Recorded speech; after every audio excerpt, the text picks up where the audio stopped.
विद्यार्थी मित्रांनो, next year Diwali celebration सी-ओ-ए-पी मध्येच करायचं आहे.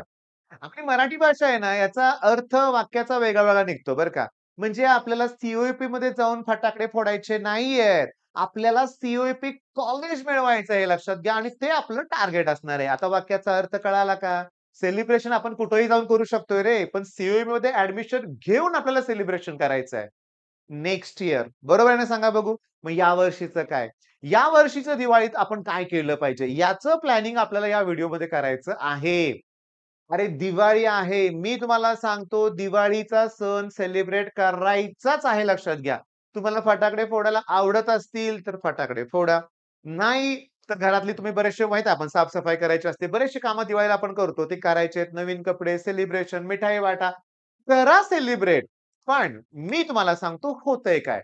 24 वर्ष झालं मी क्लासेस घेतोय बरं का. या वर्षीचं हे वर्षच वेगळं आहे. या वर्षी ना इतका अभ्यास करतायत ना, माझ्याकडं ऑफलाईनलाच अशी मुलं आहेत, 70 ते 75 मुलं आहेत माझ्याकडं, की जे 99 पर्सेंटाइल क्रॉस करणार आहेत. दी बेस्ट मुलं आहेत. सगळेच काही एक्स्ट्राऑर्डिनरी नाही आहेत, पण ते कष्ट घेत आहेत. माझ्याकडे यावर्षी 8वी ना एक छोटीशी मुलगी आहे बरं का. तिची एक्झाम दिवाळीनंतर आहे. मग तिनं काय ठरवलंय, सर शाळेत पहिले यायचंय. मग मी म्हटलं, "मग दिवाळीत आता सुट्टीत काय अभ्यास होणार नाही?" मग ती म्हटली, "नाही सर, मी इथंच आहे. आम्ही गावाला जाणार नाहीये यावर्षी. कधी यायचंय सांगा." मग मी तिला गमतीने म्हटलं, पहिला दिवाळीचा पहिला दिवस किती तारखेला आहे?" ती म्हटली, "बहुतेक 20 ऑक्टोबरला आहे." मी तिला म्हटलं, "तू मग 20 ऑक्टोबरला येणार का सकाळी अभ्यासला?" "येणार ना." मग मी तिला म्हटलं, "दिवाळी." दिवाळीचं सकाळी सेलिब्रेशन कंप्लीट होतंय. म्हणजे बघा छोटी-छोटी मुलं सुद्धा पेटून उठलेत म्हणूया आपण आणि आपण तर करायचंच आहे आपल्याला. मग आता हे करत असताना आपण करायचंय काय तुम्हाला सांगतो. सकाळी पहाटे उठा. सवय लावून घ्या. आता काही मुलांना रात्री जागून अभ्यास करायची सवय असते. पहाटे उठतच नाहीत. आता दिवाळीच्या निमित्ताने काही चेंज होतोय का बघा. ओके. संध्याकाळी लवकर झोपा. पहाटे उठा. ब्रह्ममुहूर्तावर उठा. जादू आहे लक्षात घ्या. सिरियसली जादू आहे. पहाटे उठून जो अभ्यास करतोय ना, सिरियसली कॉन्सन्ट्रेशन चांगलं असतंय. खूप अभ्यास होतोय. पण सांगू का मी जेव्हा तुमच्या एवढा होतो ना, जेव्हा मी इंजिनिअरिंगला होतो ना, मला भीती काय वाटायची माहितीये का? सकाळी जाग आलीच नाही तर? ओके, त्यापेक्षा जागून अभ्यास करूया. जागून अभ्यास केल्यानंतर ना सगळं डिस्टर्ब होतं. म्हणजे काय होतं माहितीये का? आरोग्य बिघडतं, बऱ्याचशा गोष्टी होतात. पण पहाटे उठून अभ्यास केला की सगळ्याच गोष्टी परफेक्ट होतात. तुम्हाला काय भीती वाटायची जाग येईल की नाही? येते बाळांनो. जाग जबाबदारी असली की जाग येते. माझी दुसरी भीती काय होती माहितीये का? झोप पूर्ण झाली नाही तर आपण डुलक्या मारू, आपल्याला कंटाळा येऊ, आपण आळस देऊ. तसं काही होत नाही.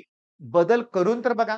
मग यावर्षी दिवाळीत आपण सुरुवात करायची आहे पहाटे उठून अभ्यासाला. बरं, याच्यामध्ये काय करायचंय आपल्याला? पहिली गोष्ट डोक्यातून एक कन्सेप्ट काढून टाका, की मी बोर्डचा अभ्यास करतोय, मी सी करतोय, की जे करतोय का नीटचा करतोय. नाही. आपण एखादी कन्सेप्ट क्लिअर करतोय लक्षात घ्या. मग तुम्हाला करायचंय नेहमी काय? मी तुम्हाला सांगतो, जी गोष्ट मला यावर्षी कळाले, जे मी ओरडून-ओरडून सगळ्यांना सांगतोय, ते परत एकदा या व्हिडिओमध्ये सांगणार आहे, की मला कळालंय, की टेक्स्ट बुकच्या बाहेरचं काही येतच नाही. हां, जे-ई-मध्ये प्रॉब्लेम येतायत मान्य करतो. फार थोडे असतात आणि ते आपल्याला डिस्टर्ब करतायत. तुम्ही एकच काम करायचं. आपल्या पुस्तकातले सगळे प्रॉब्लेम सॉल्व्ह करायचे. ॲप्लिकेशन ऑफ डेरिव्हेटिव्हमध्ये लेंथी प्रॉब्लेम आहेत. वेक्टरमध्ये सुद्धा पान भरून उत्तर असणारे प्रॉब्लेम आहेत. तेच सी-ई-टीमध्ये येतायत. सी-ई-टीमध्ये वेळ कमी आहे, प्रॉब्लेम लेंथी आहेत लक्षात घ्या. पण मी तुम्हाला सांगतो, गेल्या वर्षी माझ्याकडे एक एक्स्ट्रा ऑर्डिनरी स्टुडंट होता बरं का लक्षात घ्या.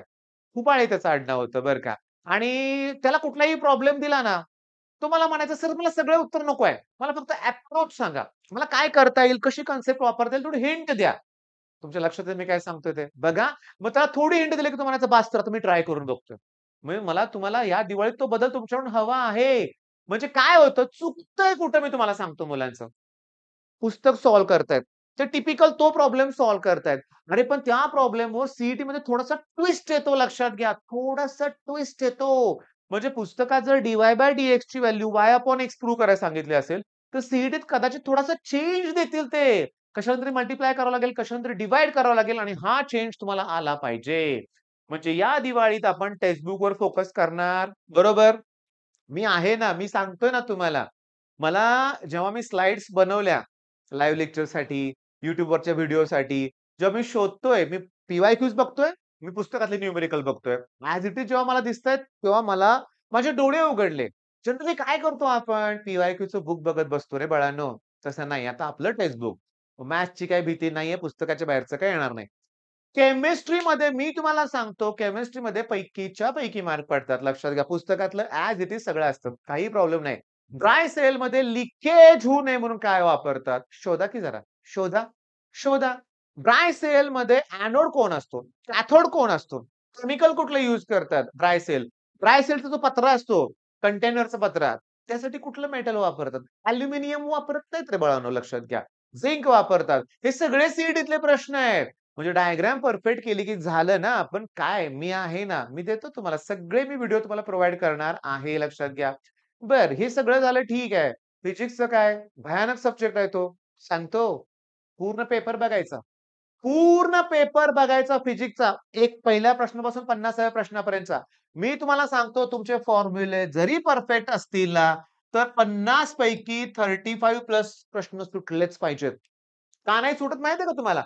तुम्ही ना डायरेक्टली एमसीक्यू सॉल्व्ह करायला घेताय. डायरेक्टली नाही चालणार तसं.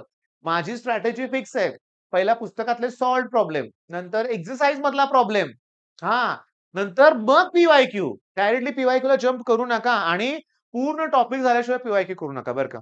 फिजिक्समध्ये पूर्ण टॉपिक झाल्याशिवाय पी-वाय-क्यू करू नका. फॉर्म्युले इंटरलिंक्ड असतात, इंटरलिंक्ड असतात.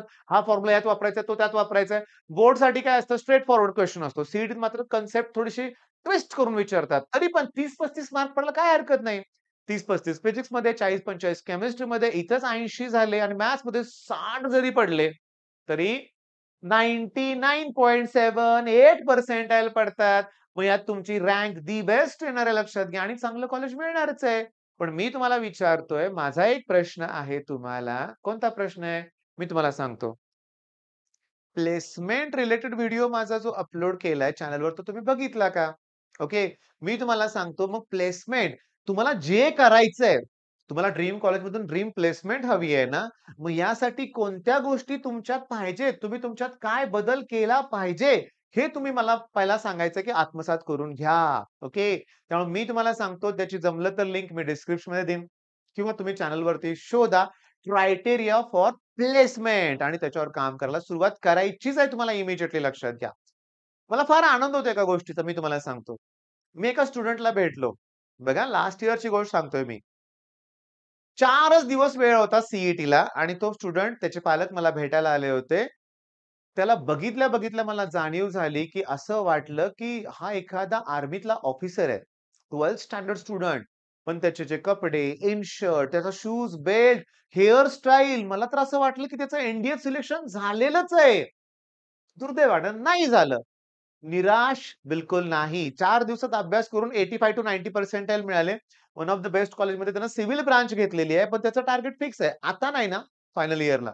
सीडीएस, कंबाईन्ड डिफेन्स सर्व्हिस काहीतरी असते ना एक्झाम, त्यातून तो सिलेक्ट होणारच मी तुम्हाला सांगतो. आहे त्याच्यावर कॉन्फिडन्स. म्हणजे मला काय म्हणायचं आहे, तुम्हाला जे बनायचंय त्याच्यावर आत्ताच विचार करायला सुरुवात करा. ओके. तसं वागा तुम्ही. तुम्हाला आय-ए-एस व्हायचंय, आय-पी-एस व्हायचंय. मग त्यांची जीवनशैली जशी असते तसं तुम्ही वागा. म्हणजे थोडक्यात अभ्यासच करायचे. कुठे हे करायचं नाहीये. पण मी तुम्हाला सांगतो, रील्स खूप आहेत. आय-ए-एस, आय-पी-एस ऑफिसर लोकांच्या. ओके. पण वास्तव वेगळंच आहे. मी तुम्हाला सांगतो, इथं मी बिरदेव ढोणे ही जी व्यक्ती आहे, आय-पी-एस आहे बरं का लक्षात घ्या. वयानं माझ्यापेक्षा खूप लहान जरी असेल, तर कर्तृत्वानं महानच आहे. त्यांनी सांगितलं स्पष्टपणे, की मीडिया तुम्हाला काय दाखवते, की ते मेंढराच्या मागे हिंडत-हिंडत त्यांनी अभ्यास करून यू-पी-एस-सी क्रॅक केली. त्यांनी स्पष्ट सांगितलंय, की मीडिया हे चुकीचं दाखवतंय. त्यांनी खूप कष्ट घेतले, क्लासेस जॉइन केले होते, दिल्लीला राहिले होते म्हणूया आपण. आरामात नाही होत. मुलांना काय वाटतंय, की आरामात होईल. नाही होणार. सी जायचंय. हां, आरामात नाही होणार. 18-18 तास अभ्यास करावा लागेल. प्लॅन बनवावा लागेल. तो एक्झिक्यूट करावा लागेल. व्हिज्युअलाइज करावं लागेल. मी तुम्हाला सांगतोय कळालं, ठरवावं लागेल. एक एम म्हणतो ना आपण, मोठे स्वप्न बघायचंय आपल्याला आणि हे आपलं स्वप्न आहे, हे आपण पूर्ण करायचंय. तुमचे काही सजेशन असतील, तर कमेंट बॉक्स आहे. टाइप करून मला सांगा. माझ्यासाठी काय सजेशन असतील तर सांगा. प्रयत्न आपले खूप छान चांगलेत, चाललेत. नेक्स्ट इयर सी भेटूया आपण. All the best.